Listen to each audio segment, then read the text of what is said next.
If you're passionate about changing lives, about creating a product or service that's going to make 1 million people smile, that's when you really make the $1 million.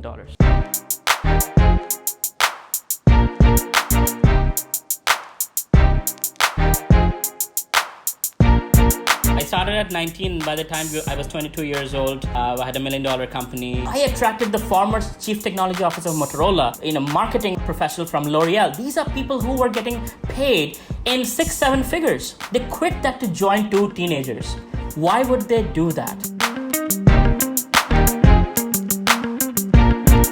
I was bullied a lot as a kid because I'm short, I'm different, I'm not the football player, the macho guys that you can think of. So I was bullied by both students as well as teachers.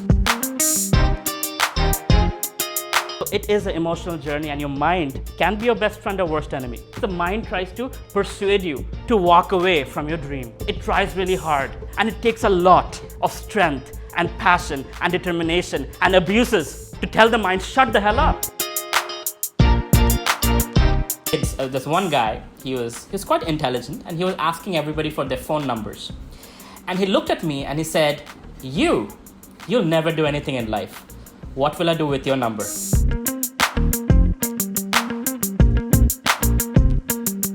My name is Avelo Roy. I am Managing Director of Kolkata Ventures, which is the largest startup incubator in East India. So far, we have been able to create 412 revenue-generating startups that have created 4,500 new jobs. We've already grown across India and 2 different countries and still growing. I was born in Kolkata. I grew up seeing my mother, who was a social worker turned politician. And in my house, we would have people coming for help all the time, from cab drivers to ministers. I never knew how to express that. But one thing I knew, that to solve people's problems, there's 2 things that work. One was money, one was power. My mother said, no politics for me.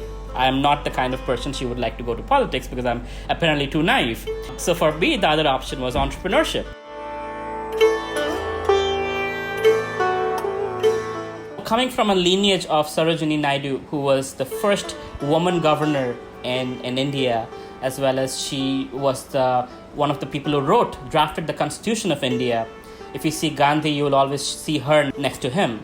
And although we were not allowed to talk about her because it was an embarrassment, because she apparently did a love marriage, which in India back in those days, almost 100 years ago, people didn't do that. It was your parents decided who you marry. But she was a go-getter. She was highly qualified academically, and so all of that inspired me a lot.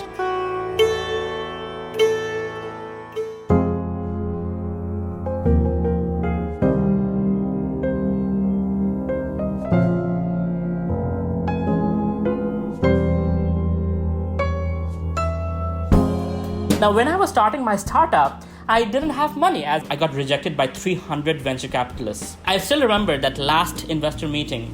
It was by an Indian American. He was brutal with me in his words. And I still remember coming down and crying.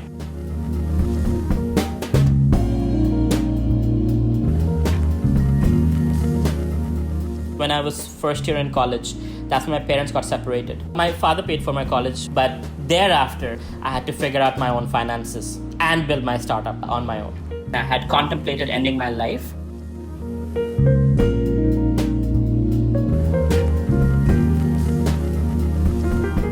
I was probably 12, 13, 14, 15. That was the period when I was the most bullied.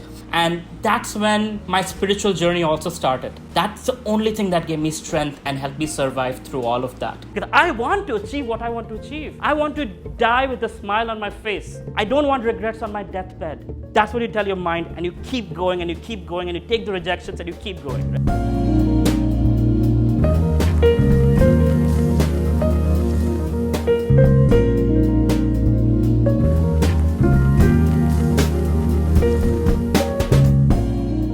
I don't have that vengeance anymore. Spirituality has healed me. It has changed my life. It has made me an empowered person from a scared, bullied introvert to the person I am today. By the grace of God, I also lost that propensity to show anything to anyone.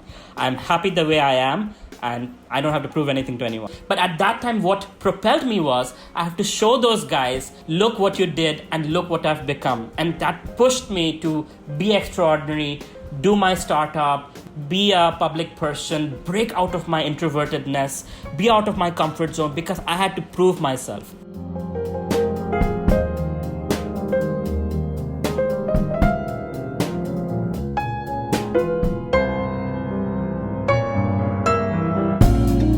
You have a lot of businesses in which you have a lot of employees working there. So how do you make sure that the employees that are working in your company are just as happy or just as contented as you are? I am never the boss. I'm just like everybody else. We have fun together, we eat together, we are family.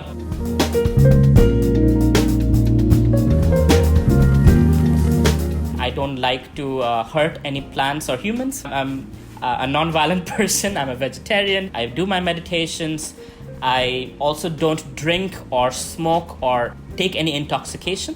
I prefer to source my inspiration, deal with my problems with my inner strength rather than focusing on anything that's external.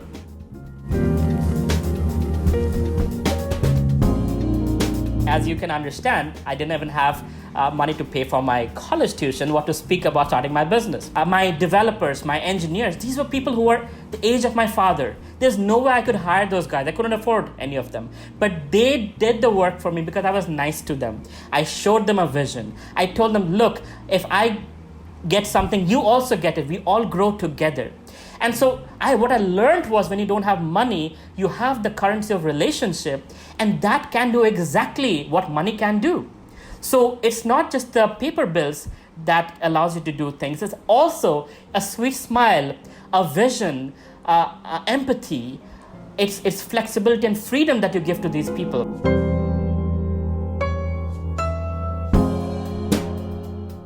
I have many business mentors, but they don't interfere with my personal life. But my personal life, I have a spiritual mentor who guides me.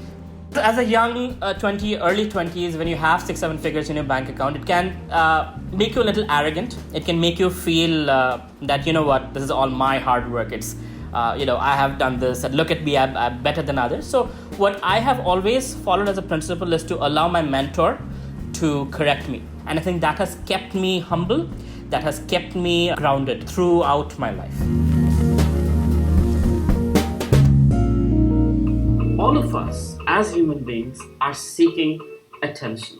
That's why we dress well, that's why we buy things, that's why we exercise, because we want people's attention. The way to do it is start giving attention to people. Like I always say, give before asking.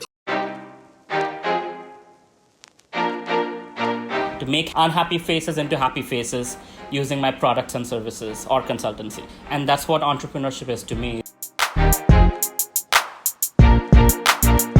In my mind, I don't pursue money.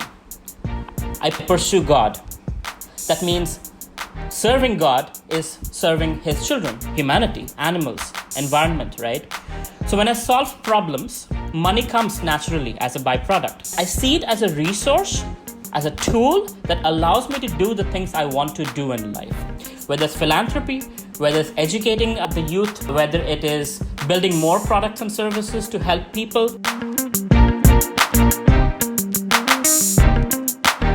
People have technology, people have money, people have success to whatever degree, but they're unhappy. A big part of my life is mentoring young people as well as corporate folks in terms of that aspect of life, that is not just a technology. Yes, I can teach you technology, I can teach you business, but I also teach people spirituality so they can actually be happy and successful at the same time.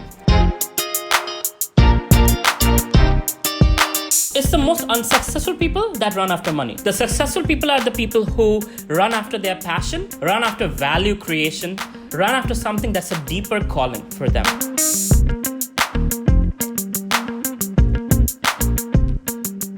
This is what the future looks like. We have automated everything mechanistic. But the right side of the brain, the creative, the spiritual, the living, feeling, breathing aspect of humanity is what is more relevant today than ever before.